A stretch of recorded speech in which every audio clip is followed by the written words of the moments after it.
India and Japan have reaffirmed their commitment to deepening their special strategic and global partnership.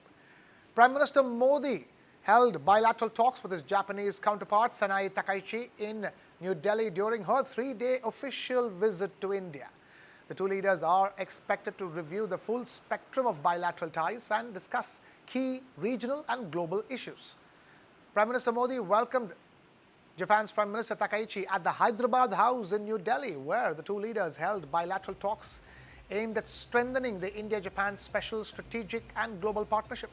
Earlier in the day, Prime Minister Takaichi of Japan received a ceremonial welcome at the forecourt of the Rashtrapati Bhavan.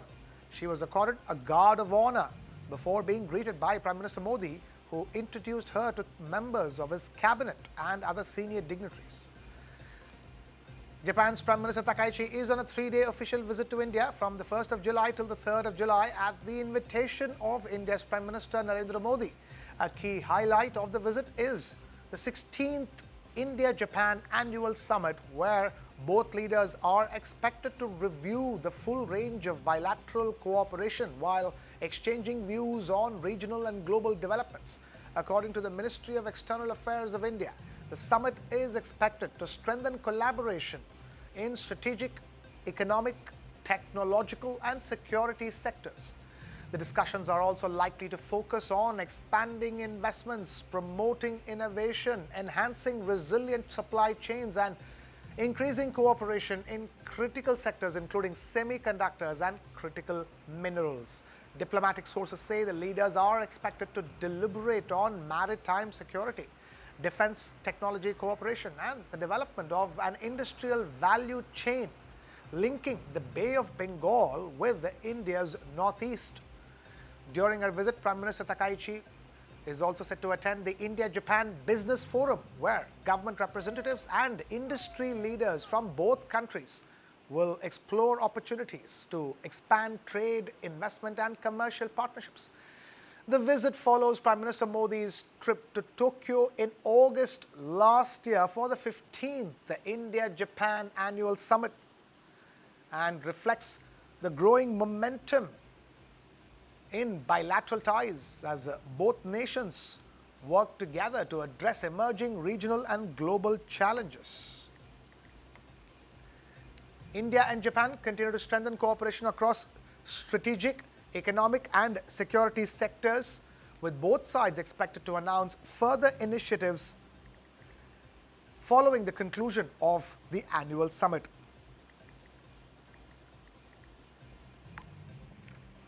We have my colleague Sanae Takaichi now joining us on the phone. And Sneha, a very important bilateral relationship that has been nurtured by India.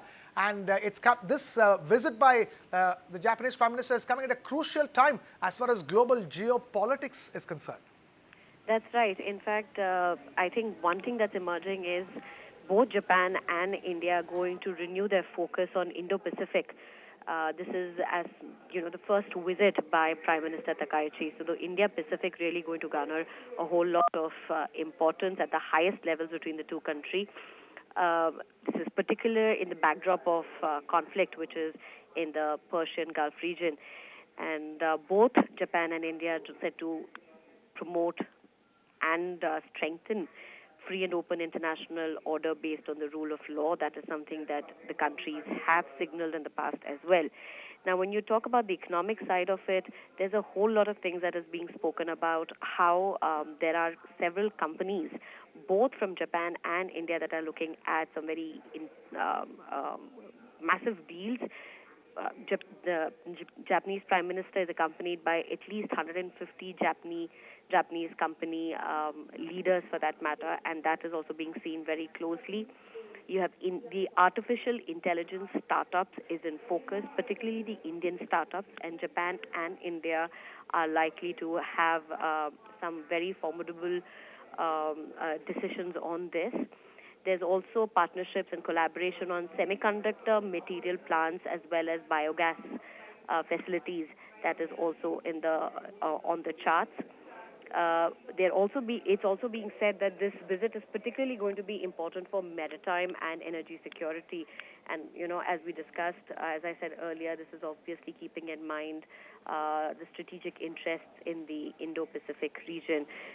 It is an important visit that is being seen. Of course, the fact that it's a first by the Japanese Prime Minister, a huge victory of sorts for her in her country as well. A whole lot of debate around it also before she became the Prime Minister. So in all likelihood, this is being seen as an important visit between India and Japan at a time when there are global tensions only mounting across the world.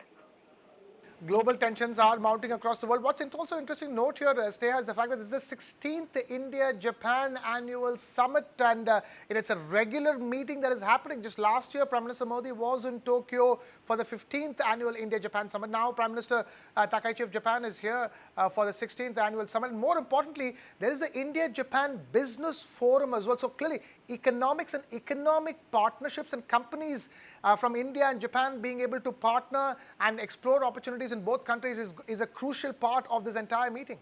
Absolutely.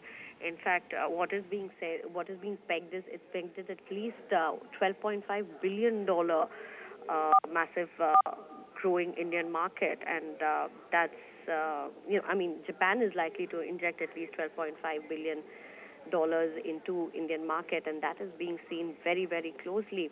There's cooperation agreements expected between 120 or 150. That's a range that's been given corporates, whether it be Indian or Japanese companies, and that's going to again be seen very closely. This is obviously part of the Japan-India annual summit, the 16th summit that is being held.